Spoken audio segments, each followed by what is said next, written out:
자, 한반도 정세로 좀 시선을 좀 옮겨보죠. 러시아 동반경제포럼이 현지에서 10일 시작이 됐죠. 그러면서 북러 정상회담이 공식화됐습니다. 김정은 위원장과 푸틴 대통령이 만난다. 양 국가가 공식화하고 있는데요. 무려 5년 4개월 만입니다. 김정은 위원장이 4년여 만에 침묵을 깬 배경 좀 궁금한데요. 어떻게 보고 계십니까? 무기 거래 관련일까요? 저는 복합적인 요인들이 있다고 봅니다. 이제 크게는 소위 말해서 이제 한미일 블록이 저렇게 소위 말해서 형성이 되면 네. 반드시 이제 북중러 블록이 강화가 되는 거거든요.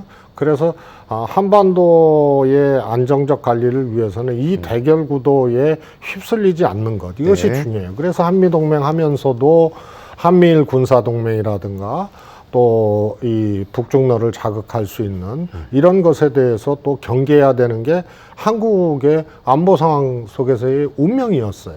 그런데 지금은 그냥 앞장서서 러시아를 적대시하고 또 중국을 그야말로 어떻게 보면 선제 타격해버리거든요. 양안 문제, 이제 대만 문제에 대해서도 힘에 의한 현상 변경 불가라는 네. 미국과 중국 간의 아주 엄청난 갈등의 제일 큰 화두, 그것을 윤석열 대통령이 앞장서서 건드려버리고 이렇게 발언하시고 이런 거란 말이에요. 그러니까 당연히 북한 입장에서는 러시아와 동맹을 강화하고 협력을 강화할 수밖에 없고, 이게 한반도 긴장 상태를 고조시키는 걸로 작동한다는, 이게 어떻게 보면 필연적인 코스거든요. 네.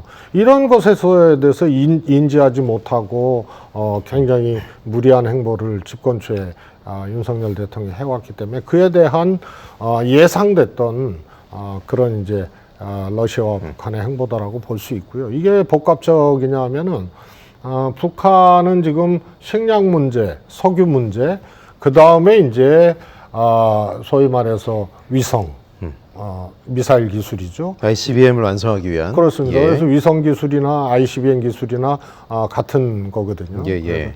이런 문제, 그다음에 핵 잠수함 문제, 이런 크게 이제 세 가지 당면한 이제 현안들이 있죠.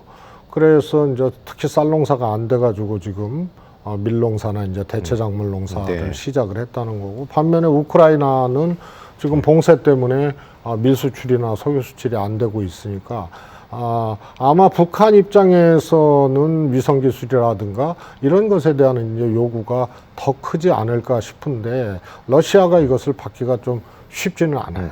예. 그래서 결국은 이제 유엔 제재 문제를, 크렘린궁 대변인이 아예 공식적으로 얘기를 했잖아요. 네. 유엔 제재 문제를 극복해 나갈 수 있는 예. 그런 이제 준비가 되어 있다, 이런 발언을 했는데, 이런 제재 문제를 뛰어넘는데 귀착되지 않겠나 네. 싶습니다. 그럼 결론적으로 제가 보기엔 여러 가지 이제 의제들이 있는데, 북한에서는 러시아에 필요한 무기, 한반도에 전쟁이 발발하지 않았으니까 포탄이라든가 이런 것들이 굉장히 이제 재고분들이 많거든요. 네. 이런 것들을 주는 대신에 식량이나 석유 이런 것을 가져오고 유엔 제재를 최소한 러시아는 뛰어넘어서 북한과 협력을 강화하는 이런 정도를 서로 목적으로 해서 네. 만나지 않을까 싶습니다. 북한과 러시아 뭐 두 국가의 특징이 그렇습니다만 뭔가 이례적으로 상당히 비밀리에 이 회담이 진행됐던 게 아니냐, 이런 의문도 좀 있습니다.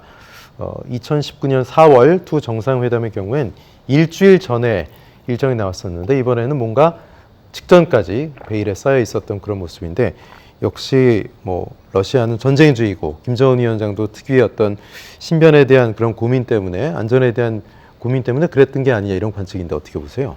그렇습니다. 네. 19년 상황하고 지금 상황하고는 완전히 다르죠. 네네. 말씀하셨다시피 러시아 전쟁 중이고요.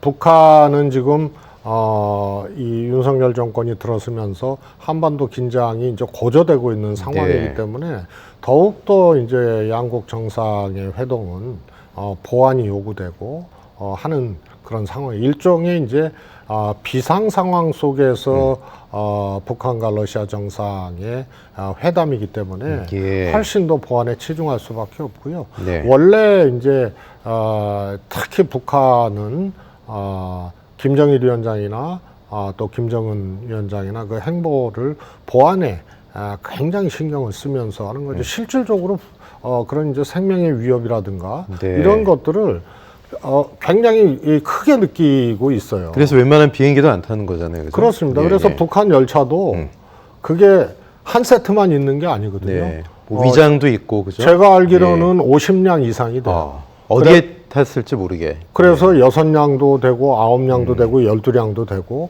보관 장소도 회룡역 한 군데만 있는 게 아니고 4군데에 이렇게 분산해서 보관하고 있다가 어느 열차가 갈지 모를 정도로 그렇게 관리를 하고 있는 거죠. 그렇군요.